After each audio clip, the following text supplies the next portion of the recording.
welcome. Oh, thank you.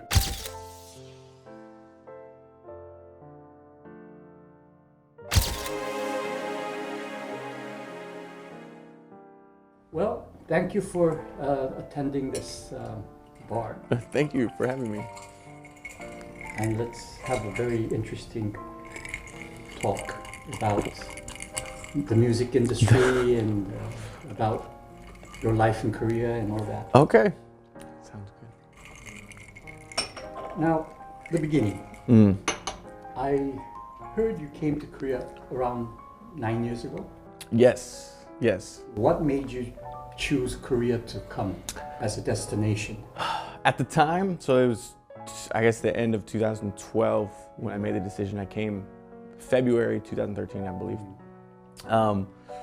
I didn't enjoy my office job in the United States, and so I thought, and I had a lot of student loan debt from university, so I thought, okay, I will go teach abroad, save some money for a year, maybe two, and then come back and pay off my student loans and then figure things out. Korea actually happened to be, I looked into a couple of countries, Korea, Germany, the UK, a few countries, but it turned out that Korea it was the easiest to get, if you had an English degree, and I was an English major, you could get a job. You didn't need any special certification, which made it the choice, and it actually paid the best of all the countries. So I thought, okay, I'll go to Korea. I've never been to Korea. I'll go there for a year, save the money, and then go back. And then 9 years later, I'm still here. Wow, but must have been some reasons for you to be staying in Korea. What sort of prompted you to continue to stay, whereas your original plan was different? Well, so I had always, for a brief stint, I was in Los Angeles pursuing a music career. Oh. And I had always wanted to be a musician or a professional musician, professional songwriter, since I was very young. But I spent some time in LA for a year, 2 years. That's where the music industry is. That's where the music industry is. There, Nashville, and a little bit of Atlanta, but mostly LA. And so I spent time trying to make my career happen there. But it was hard to make any money. And so fast forward, when I was in Korea, I remembered ironically, when I was in university, I would tutor Korean students for Korean high school students for the SATs. Oh, I see. And every time I would tutor them, at break time, they would watch K-pop. And I didn't know what it was, but I was like, this is fascinating. And I remember specifically they would watch like Ihyori. Ihyori, yes. And JYP, like not Girls' Generation, Wonder Girls, the Wonder Girl, Nobody. It was like kind of that era. And so I was fascinated, and I didn't think of it at the time. And then when I got to Korea, I thought, maybe as a side venture to teaching, I'll see if I can write some music out here. And through some crazy coincidences, I ended up getting signed to JYP Entertainment as an in-house producer, songwriter. And then I just kind of ended up staying as my career, continued. So it was an accident that I got into the music industry here. And the only reason that I applied to JYP is because of the students that I used to teach in university. And I just remembered the JYP video. So then your main job kind of changed with that. It did. It did. So after about 8 months of teaching, and at the time I had moved, I started in Yangjae. I was teaching at a school, at a hagwon in Yangjae. I see. Then I moved to Bundang and was teaching at another school. And then after about 8 months, I just quit and worked on music full time. Moved back to Seoul, or I guess Bundang is Seoul, I guess. But moved back to Gangnam area and started working for JYP full time. and kind of shifted my focus. But even then, I didn't think that I would be here 9 years. I thought, oh, maybe I'll do this for a year or two, see how it goes, I see. and then move back to the United States. That's probably, even when people ask me now, like the question is, oh, when are you moving back? I'm like, well, I don't know, because it's been 9 years and Yes. I have a business here now. And you have a business here. Yeah. You have a company. It's called MZMC. Yes, MZMC Inc. Yeah, and so that's. What does it do? The company itself. So the company itself is primarily a music publishing company and music production. So it's like a production house. So we manage essentially songwriters and producers or composers. And It's a bit different from the entertainment companies. It is. It's I guess essentially, if you were to compare it, there's Sony Music and there's Sony ATV. So which is the publishing side, and so I would be more like the Sony ATV, manage the singer or the songwriter. I keep saying singers, songwriters and producers, and so we mainly administer the catalog of our writers, and then we create the content that we sell to many of the entertainment companies. I see. Throughout Korea and Asia. And now we've actually moved into management of artists, and we've signed some artists to develop and like idol group type Boys things. or girls? Girls. Girls. We so what's interesting is my career, I'm known, at least in the industry, as the kind of boy group producer. Most of my hit songs are for boy groups. So when I started kind of this management side, I thought I got to do something opposite of what I'm known for, because it's just going to be compared. If I come out with a boy group, it's just going to be compared to all the other boy groups that I've worked with, and I don't think that's the best way. So I'll do something that, I mean, I've done girl group music before, but it's just more of it's a newer experience for me. For a novice that does not understand the K-pop industry and the music industry of today, different generation, all this, Right. enlighten me. I mean, how does what you do? I mean, when you first went into JYP, what actually did you do? So I would be when I first got to JYP, I was what you would consider, in the United States we call them producers. In Korea they call them arrangers, composers.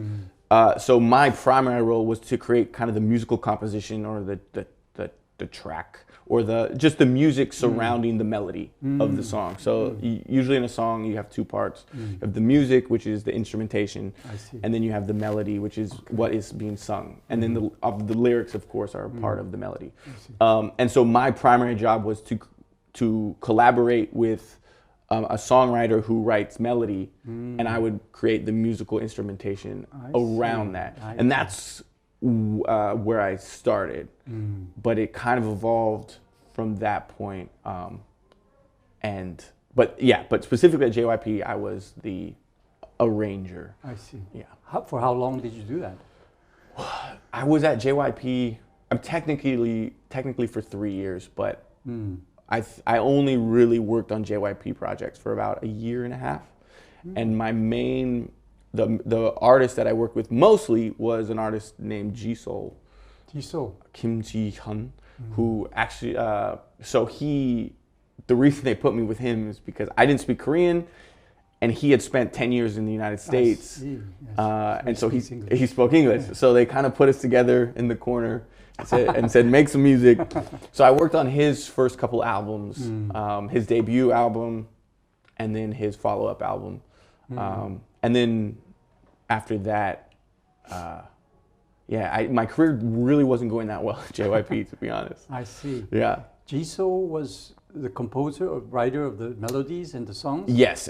But was he also a musician himself? Did he actually sing? And yes. So Jisoo is an artist in the sense that he was the singer. So he's considered a singer-songwriter. I see. So he would actually come to my small office and I would make a make a instrumentation on the keyboard, and he would write a melody and lyrics, and I'd record him, and we'd send it to JYP and say, "What do you think?"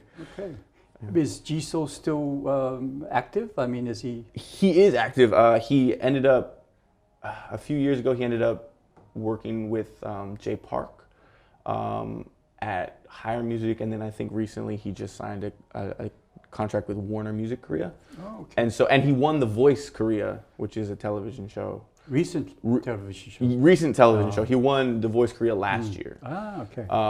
So he's still active and still doing things, and we still collaborate. He's actually signed to my company now for publishing. Okay. So I publish his catalog. I see. So he's still active, and he's one of my best friends. So I thank JYP for that. They put us together, and so and became best friends. we became friends. Yeah. Okay, good.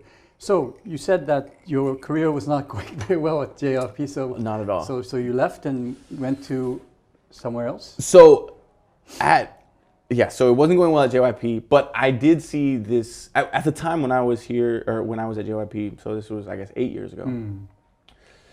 There wasn't a lot of foreign songwriters in the K-pop industry. Like today, they're everywhere.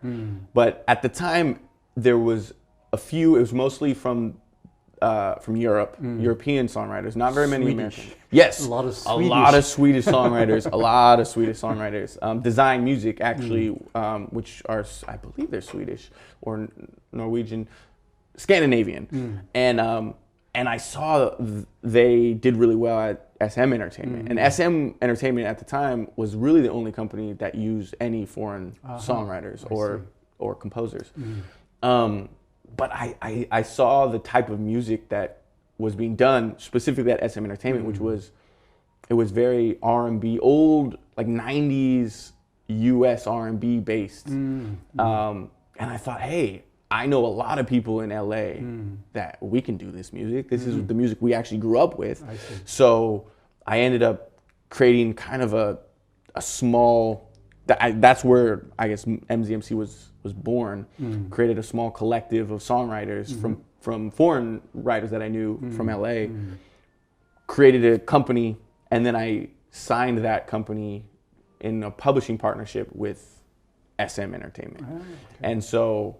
And then I was at SM for about from 2015 to 2019, so 4 years, I guess. I was at SM Entertainment. Well, SM was then the largest and the most Yes. Company that had very successful groups. Yes, it was huge, and I actually didn't realize that at the time. I knew they were big, but I didn't realize how big they were. Because at the time, I would say YG was probably more popular in the sense of cool. Like everyone thought YG music was cool with Big Bang and 21. But SM, when you looked at the numbers, was just massive in terms of sales and their fan base. So yeah, and this was pre-Big Hit Entertainment, pre-BTS. That didn't even exist. Or it existed, but it wasn't on anyone's radar. So I was actually lucky that my music fit, because my music really didn't fit the style that I created wasn't really a good fit for JYP. I see. But when I got to SM had already created this fusion sound of kind of Western music with Korean sound or K-pop sound, and the Europeans were really good at that. So I kind of modeled my company after really Design Music and how they kind of functioned, and so that's how I started doing well in the industry. For me, who is not that well informed or well knowledgeable about that industry, I would have thought that JYP or Park Jin-young was more sort of hip hop, more blues kind of person. I mean, the way he swag and all that. But obviously, that's not the case. No, Park Jin-young. It's funny because the perception is because he loves. I know he loves. He's very influenced by Western music and Western kind of blues, R&B, and I know he loves the 50s. I mean, Nobody is obviously based on probably the Supremes. Yes, yes. but his particular writing style, I think, is very rooted in kind of more traditional, I guess, for lack of a better term, Korean sound, and which is hard for foreigners to do. Now it's changed a little bit, JYP's sound, but at the time it was very. For example, he didn't really like demos, which is the example version of a song for an artist. He didn't like demos written in English because he felt like the Korean lyrics were so important that he couldn't really imagine the song being a hit song if he didn't have the Korean lyrics, which totally makes sense. So for someone who can't write Korean lyrics, it was a huge disadvantage to try to impress him, and he picks every song. I see. So, or at the time when I was there, he picked every song. So, I was at a disadvantage. Whereas SM and Isuman was much more open to, I mean, he was the first person to bring, like I said, foreign songwriters and fuse his, like Yoo Young-jin, who's obviously a legend in the K-pop industry, and like Kenzie, who's also a legend, and then combining those with other American legendary songwriters like Teddy Riley, who wrote for Michael Jackson and created New Jack Swing and those types of things. So Isuman kind of fit where my skill set was. So yeah. So you stayed at SM longer than you stayed at JYP, I would assume. Much longer. Yeah, much longer. I see. Yeah. So in the end, you grew out of all that, and then you established your own company. Yes. You found an area that you can actually develop for yourself. Yes. I became, well, so it was called Mars Music Group, which was, I guess, the precursor to MZMC. And that was partnered with SM. When I left SM, and we did essentially the same thing, but when I left SM, I created MZMC, and it became a place for management for foreign songwriters who want to be in the Asian market, not just Korea, but China and Japan as well. And because I understood this market and saw the influx of not just songwriters and influence into Korea, but Korea outward towards, it's huge now internationally. I thought, well, they need someone that understands both sides. And at that time, I had learned from JYP, I had learned from SM, so I felt like I understood the market from the Korean perspective, but I could also guide the Americans. And now I have obviously Europeans and other writers as well. So my company is mostly foreign songwriters. I see. And I manage their careers in Asia. Yeah. So are they based in Korea as well, or are they based elsewhere but work sort of long distance? Most of them, I would say Asia would be their secondary market, and their primary market is the US or the UK. So they're based in LA, most of them LA, some in Atlanta, some in the UK, and I have a couple of writers in Australia. And I bring them pre-COVID, I would bring them to Korea probably 3 or 4 times a year for 2 weeks at a time. And we just focus on the Korean market and write songs for the artists that my company kind of has partnerships with. And I learned that system. We call that like a song camp. Song camp. Where we just bring about 10 to 14 songwriters, and we have 4 rooms. I see. And we just all write, kind of collaborate together. It's a huge kind of creative explosion, I guess, for about 2 weeks. I learned that system from SM. Now that system goes on in the United States, but SM had a song camp probably weekly with foreign songwriters. They would fly in and collaborate with their Korean songwriters. And being at SM for 5 years or 4.5 years, I learned this system. And I actually ran my own song camps at SM after a while. And then when I left, I just continued that process. I see. So it works for you. It does work for me. And it's an experience for the songwriters, because a lot of them had never been to Korea. They didn't, and when you're in the country that you're writing for, it really gives you inspiration. They get a lot of inspiration just being here because it's a different culture. They're away from all the distractions of their home. Yes, yes. And we make some really good material. Well, understandably. So you're doing well.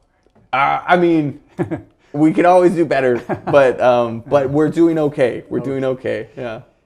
You talked about the Asian music market. So, for my understanding as well as the viewers, how does it differ? China, Japan, Southeast Asia, and Korea. How would you sort of term it in its own characteristics? I would say Korea is, I think, the most polished, and the production value is the highest. They've taken this kind of idol system that from Japan had the idol system, and they kind of they took that and kind of built what you see today, which is very polished. China, at least right now, is growing in a lot of different ways, but musically, their production value is not at Korea's level, but they're growing at a very exponential rate because they're really good at learning from. So they'll bring in people like me to teach them how to create the content, and so now they're creating their own content at a very quick rate. And Japan, I don't know much about the Japanese market because it's very isolated. It's always isolated itself. It's hard to get into that market. There are some foreign songwriters that do very well in Japan. Like my partner, I have a publishing partner, AVEX Music Publishing, which is a Japanese publisher, and so we work in Japan sparingly, but I would say it's more eclectic. And again, this is just from my perception. They love rock music. They have a underground hip hop world, and there's a lot of different things that is in that industry. Whereas, so it's just harder to pinpoint. I think Japanese music, like what is J-pop? Music? Yeah, what is Japanese music? And then K-pop is the thing about K-pop is I think there's a huge misconception from the world what K-pop is, because the world looks at idol music in particular and says that's Korean music. Like BTS, for all the great things it's done, I think the world thinks that's what all Korean music is. Oh, it's like boy group, girl group music. I see. Which, of course, if you're here, you know that's not the case. I mean, IU is probably one of the most popular artists in Korea, and she's not an idol. She's a singer-songwriter. Yes. More folk style music. Yes. And then you have ballad music is massive in all the in Japan, Korea, and China. Ballad music is massive, and that wouldn't be something that the American public probably even understands. And then of course there's trot music and all all these other kind of schisms of music in Korea, but the idol music gets the media coverage. Rightly so. It's massive. It has a huge following, but it's definitely not. It doesn't encompass all of Korean music. But it's very well known in the outside world. Yes. Outside of Korea. Yes. Maybe they're the only ones that are known. Yes. Yes. Unfortunately, I myself, generational differences. I don't feel very close to or connected to K-pop idol music because I see the same old. I mean, for me, unfortunately, the boy group, girl group, there are so many of them. Yes. They all seem to be the same to me. Yes. In my eyes. There are exceptions, of course, like BTS or Girls' Generation, or I mean the real top best groups. They sort of are outstanding. They stand out. Yes. They have their own very special aura, like Big Bang, something like that. Yes. They're wonderful. Not just as a group, but as individuals as well. Artists, they're quite unique. But the others mostly seem to me to to be the same I group. I agree. Actually, that's one of my biggest worries right now about the idol industries, particularly, is it is becoming oversaturated. And then if you all the groups that you named right now, if they were all coming from a place from songwriters or artists themselves, for example, Girls' Generation. Isuman wrote music when he was younger. Big Bang, YG was an artist. Was in Sotaji and the Boys, yes. And then even BTS. Big hit. Hitman Bang was a songwriter at JYP. So a lot of the artists that we kind of look to as unique came from musical creative people, where K-pop has become so corporate now. There's a lot of companies that not really based in any sort of creative background, and they're putting out a product, and it's stripped of kind of any, in my opinion, any soul to it. Yes. But that happens, it's not just in Korea, it's anywhere. Anything that becomes popular becomes commercialized by the corporate, powerhouses. But then I think it starts to become oversaturated and lose its identity a little bit. So that's my biggest worry. Because when I started, you could name all the boy groups, probably, there's maybe 10 to 15. And now, I looked at an article yesterday, it said, the top 50 boy groups in Korea. I said, 50? Top 50. The top 50. So how many boy groups are there? And so I do think there's a little too much in the market now. But of course, it's good for me that there's more outlets for my content, but it is getting a little watered down. I personally, my area of music that I listen to is normally jazz. Okay. And when I was growing up, I listened to rock music, modern rock, country rock, Right. like Bee Gees and Eagles and. Yes. So I thought the 70s, for me at least, was the best Era. decade, Yeah, era yeah. where the best music that I liked. But nowadays I listen to Coldplay, Arcade Fire, so my kind of preference for music is more sort of humanized. Right. Where the melody and the lyrics are still very important. Right. I feel it's funny because I grew up with Motown. Even though I'm much younger than Motown, my parents, I just listened to whatever my parents listened to. They loved Motown. And so I grew up with that. And so I kind of look at Motown as the greatest era of music in terms of singer-songwriter. I mean, you have Stevie Wonder and Michael Jackson. I mean, all the greatest, Aretha Franklin. All that stuff comes from Motown era. Excuse me.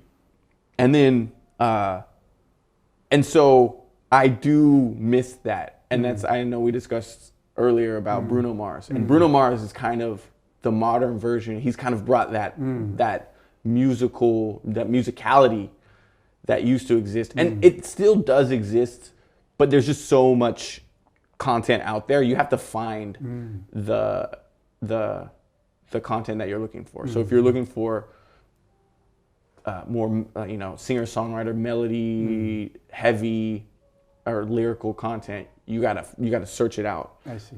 And swim through this kind of sea of just content. So yeah, I agree with you. I do think that things, generally, whatever era you grew up loving music, you think that's the best era. But also, there is something to be said. Back in the day, it was harder to make music. If you were a professional musician, because it was so expensive. It was, the analog system was so expensive to record. You had to be talented. You had to be, in order for a company to put the millions of dollars behind you just to record an album. And now it's so easy to create content because of the digital age. It's good for discovery of young talent, but it also means that there's a lot of people that aren't talented that are able to put their content out there. Hence the YouTube. Yes, hence YouTube and Very all these easy other, to, yeah. Be a celebrity or whatever you call it. You can, yeah, and you can become instantly famous for a song overnight, but that doesn't necessarily mean that the content itself is rooted in any sort of musicality or anything like that. But I try to, that's why a lot of my songwriters, as I get older, I sign very young songwriters. I see. So that they can teach me, well, what is interesting now? What is the younger generation like? Because as I get older, I start disliking the music of the era more and more. But then I realized, well, that's because my taste is rooted in a different generation. So if I'm going to run a successful company, I have to make sure that I'm listening to the younger generation. So I try not to dismiss it completely, but still in the back of my head, I think, well, 90s R&B is better than 2000s R&B. But, you know, I guess it's up to people's taste. How do you interpret when some of the idols sort of venture into different areas like the musical industry or into becoming a performer, actor? Is that because of necessity as their career sort of kind of laxes? They need to find an outlet, a different outlet? Well, specifically for idol music, the lifespan is very short for the popularity of a group, specifically in Korea. So they do. I think part of it's necessity. They have to find another outlet when their group loses popularity, or when, you know, kind of their day in the sun is done and disband. Yeah. Yes. But also, I think a lot of idols or trainees who get into idol music get into it not necessarily because they want to be musicians. They might want to be actors or models or things like that, and the idol system is an outlet to get into that world. So it's partly the necessity to figure out the second stage of their career, and some of them, that's the goal. The goal is, I'll use the idol music to get into the actual industry that I want. Because when I audition, a lot of potential artists or trainees, they'll say, "Oh, I want to be an actor." I say, "Well, but you're auditioning to be an idol." And they're like, "Oh yeah, well, I'll be an idol and then I'll become an actor." So that's part of it too. We see a lot of survival contests, Yes, competitions. I mean, a lot of those. And I realized that there was a lot of talent. I mean, good singers, really Right.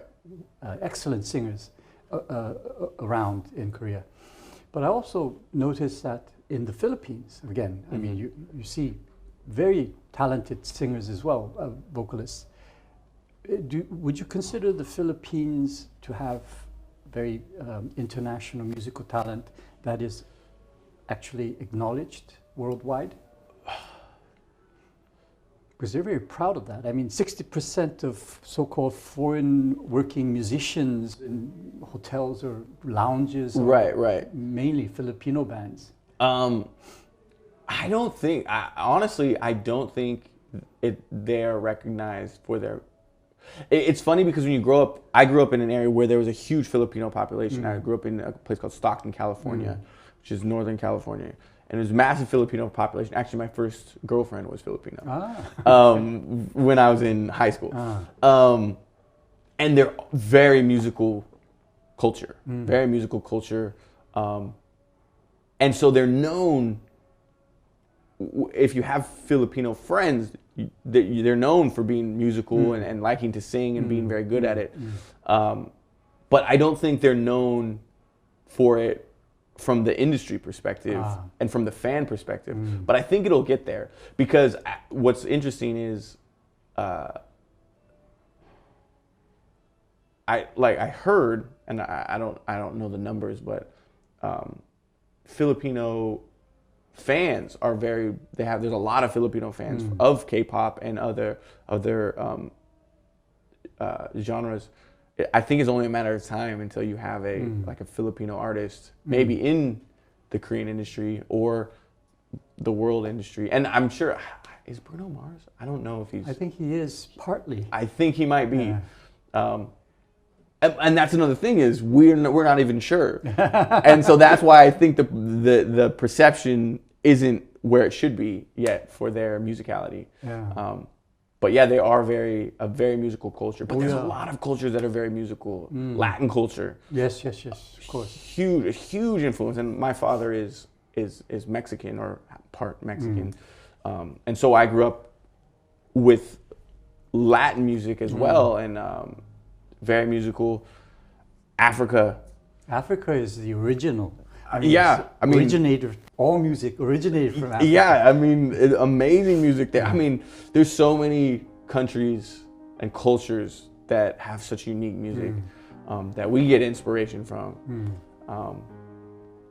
So I think it's as the world becomes more connected with the internet and things, those musical talents will be discovered and start to flourish. So what you need is the industry that is able to polish and develop and commercialize and make that sort of presentable and package it in a way. Yes, that someone will make a lot of money by doing that and discovering the talent in the world and bringing them to the world stage. Because what's funny is a lot of people look at the American industry and don't realize, not just with music, but also with film and television, that a majority of the famous artists and celebrities aren't actually American. I mean, I don't know how many people I've said, I'll say this person is not American. Really? They're not American? No, they're not American at all. So I think that I look at the U.S. industry as it's probably eventually will just be the world industry. Whereas just anybody who's talented will get a shot. And you see it with Korean music now. Cultural globalization. Yes. Yeah, that's a whole nother discussion. but yeah. Okay, cheers. Yeah. Oh, cheers.